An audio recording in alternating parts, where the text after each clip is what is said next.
Assalamualaikum warahmatullahi wabarakatuh. Apa kabarnya anak soleh-soleha? Semoga selalu diberikan kebahagiaan dan kesehatan yang afiat dan selalu berada dalam lindungan Allah Subhanahu wa Ta'ala. Nah, untuk pelajaran kali ini kita akan belajar tentang benda di sekitarku. Kita dapat menemukan berbagai macam benda di sekitar kita. Tahukah kamu jika benda memiliki wujudnya masing-masing? Benda dapat dilihat dan dipegang. Cahaya dan udara tidak dapat dilihat dan dipegang, sehingga bukan termasuk benda. Benda memiliki sifat-sifat yang berbeda. Bentuk, ukuran, warna, keadaan permukaan, dan bahan penyusun benda satu dengan yang lain tidak sama. Sifat-sifat benda yang berbeda tersebut dapat digunakan untuk mengidentifikasi. Bentuk benda dapat dibedakan berdasarkan bidangnya. Misalnya, segitiga, segi empat, lingkaran, dan belah ketupat. Buku tulis merupakan benda berbentuk segi empat, sedangkan uang koin berbentuk lingkaran. Benda memiliki ukuran yang berbeda-beda. Ukuran benda dapat dilihat dari berat dan panjangnya. Misalnya, pensil dan kursi. Ukuran pensil lebih kecil daripada kursi.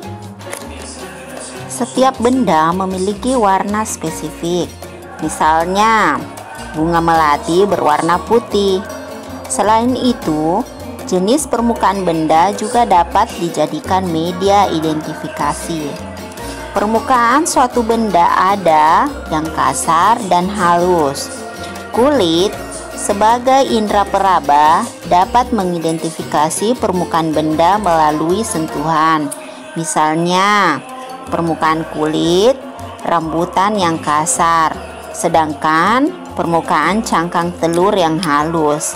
Sifat-sifat benda juga ditentukan oleh bahan penyusunnya.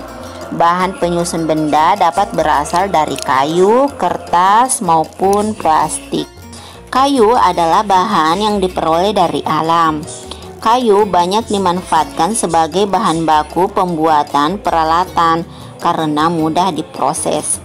Kayu yang berbentuk gelondongan diproses menjadi beraneka jenis benda. Beberapa jenis benda yang terbuat dari kayu itu adalah yang pertama perkakas, contohnya adalah meja, kursi, dan lemari. Kemudian alat musik, alat musik ini kayu yang digunakan adalah kayu yang bertekstur halus, berserat lurus, dan tidak mudah terbelah dan memiliki resonansi yang baik. Contoh alat musik yang berbahan dasar kayu adalah kolintang, gitar, dan biola. Kemudian, kayu yang digunakan untuk membuat pensil itu berserat lurus, tidak mudah bengkok, mudah dikerat, dan berwarna agak merah. Nah, selanjutnya adalah kertas ya. Hampir setiap hari kita menggunakan kertas. Tahukah kalian dari mana kertas berasal? Kertas berasal dari kayu. Kayu yang digunakan adalah kayu yang memiliki banyak kandungan serat dan sedikit kandungan air. Proses pembuatan kertas berasal dari memperkecil ukuran kayu menjadi seukuran korek api. Kayu yang berukuran kecil dihancurkan sehingga berbentuk bubur. Kemudian diolah menjadi kertas.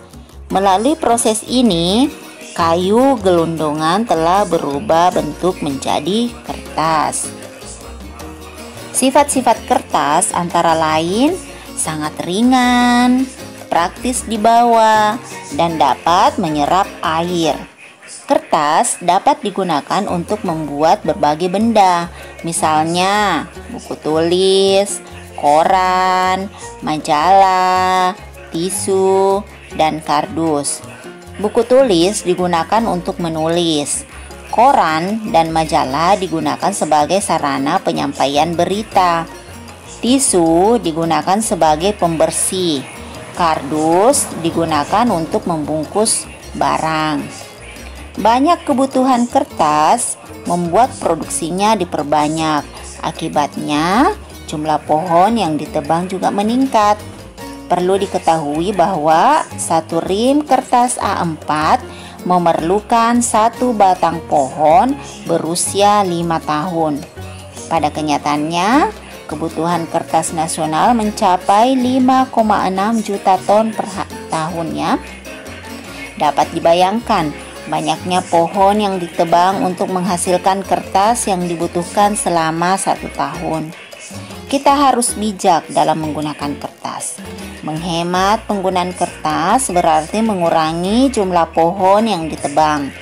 Hal ini dapat mencegah terjadinya kerusakan lingkungan akibat penebangan pohon dan pembuangan limbah produksi kertas. Oleh sebab itu, perlu dilakukan daur ulang kertas sehingga kelestarian lingkungan tetap terjaga. Plastik merupakan salah satu bahan yang tidak dapat dipisahkan dari kehidupan sehari-hari. Sebagian besar peralatan yang kita gunakan berasal dari plastik. Plastik memiliki keunggulan, yaitu tahan air dan lentur sehingga tidak mudah pecah. Bahan baku plastik juga lebih murah dibandingkan kaca atau logam. Namun, plastik juga memberikan dampak buruk terhadap lingkungan. Plastik sulit diurai sehingga menjadi faktor penyebab kerusakan lingkungan. Kita dapat mengurangi jumlah sampah plastik dengan berbagai cara. Misalnya, reduce atau mengurangi, reuse, menggunakan kembali, dan recycle, mendaur ulang. Mengurangi penggunaan kantong plastik dengan membawa tas kain setiap berbelanja. Menggunakan kembali artinya menggunakan kantong plastik bekas untuk membawa belanjaan, sehingga tidak perlu membawa kantong plastik baru. Kegiatan daur ulang dapat dilakukan dengan mengolah sampah plastik menjadi benda baru sehingga dapat digunakan kembali. Nah, itu tadi kita telah mempelajari tentang plastik dan kertas. Sekarang kita lanjut ke kaca ya. Kaca memiliki sifat kedap air dan tembus cahaya. Benda yang terbuat dari kaca harus dirawat dengan hati-hati karena mudah pecah. Contoh benda dari kaca adalah cermin, gelas, kacamata, dan vas bunga. Nah, benda yang terbuat dari logam. Logam merupakan bahan yang kuat dan kokoh ya. Logam dapat menghantarkan listrik dan tidak tembus cahaya. Jenis logam yang banyak digunakan adalah besi, aluminium, seng, dan baja. Contoh benda dari logam yaitu sendok, garpu, pagar besi, rangka bangunan, pisau, dan alat masak. Nah, terus bagaimana dengan karet? Karet adalah bersifat elastis dan lentur. Contoh karet ini misalnya ban motor, balon, dan sendal jepit. Nah, selanjutnya adalah wujud benda. Setiap benda memiliki sifat khas yang membedakannya dari benda lainnya. Berdasarkan wujudnya, benda dikelompokkan menjadi 3, yaitu benda padat, benda cair, dan benda gas. Benda padat tidak bergantung pada wadah penampungannya. Benda padat dapat kita pegang secara langsung. Bentuk benda padat bermacam-macam, ada yang persegi, bulat, jejer genjang. Contoh benda padat adalah buku, meja, tas, gelas, dan botol minum. Nah, kemudian benda cair. Benda cair itu bergantung pada wadah penampungannya. Benda cair dapat kita pegang secara langsung. Benda cair juga dapat mengalir. Contoh benda cair adalah air, minyak tanah, sirup, minyak goreng, dan susu cair. Kemudian benda gas. Benda gas tidak dapat dipegang, tetapi dapat dirasakan keberadaannya. Bentuk benda gas sesuai tempatnya. Benda gas yang dipompakan ke dalam ban akan berbentuk seperti ban. Benda gas yang ditiupkan ke dalam balon akan berbentuk seperti balon. Oke, perubahan wujud benda. Yang pertama adalah membeku. Membeku adalah perubahan wujud benda dari cair menjadi padat. Contohnya adalah air yang disimpan ke dalam freezer, maka lama-kelamaan air tersebut akan menjadi beku atau menjadi padat. Selanjutnya adalah mencair. Mencair adalah perubahan wujud benda dari padat menjadi air.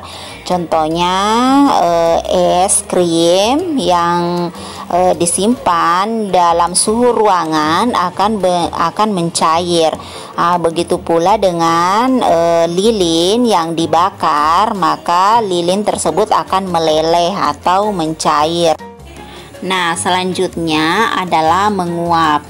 Pernah enggak kalian melihat bunda di rumah merebus air? Apa yang kalian lihat? Setelah air dipanasi di atas kompor, akan tampak adanya uap air. Uap air terlihat bergerak ke atas.